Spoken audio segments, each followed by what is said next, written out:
முப்படைகளிலிருந்து தப்பியோடிய 1600க்கும் மேற்பட்ட சமீபத்திய நாட்களில் மேற்கொள்ளப்பட்ட விசேட தேடுதல் மூலம் கைது செய்யப்பட்டுள்ளனர்.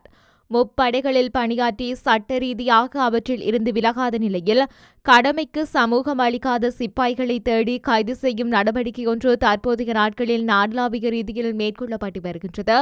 அண்மைய நாட்களில் நாட்டில் இடம்பெற்ற பல்வேறு குற்ற செயல்களில் அவ்வாறு முப்படைகளில் இருந்து தப்பிக்கோடிய சிப்பாய்கள் பலர் தொடர்பு பட்டிருப்பது தெரிய வந்ததை அடுத்தே இந்த நடவடிக்கை மேற்கொள்ளப்பட்டுள்ளது. அதன் பிரகாரம் தற்போதைக்கு முப்படைகளில் இருந்து தப்பிக்கோடிய 1606 பேர் கைது செய்யப்பட்டுள்ளனர். ராணுவத்தினர் மேற்கொண்ட தேடுதல்களில் 1444 பேரும், போலீசார் மேற்கொண்ட தேடுதல்களில் 160 பேரும் கைது செய்யப்பட்டுள்ளனர். இவர்களில் 1394 ராணுவ சிப்பாய்கள், 136 விமானப்படை சிப்பாய்கள், 72 கடற்படை சிப்பாய்களும் உள்ளடங்குவதாக மேலும் தெரியவந்துள்ளது.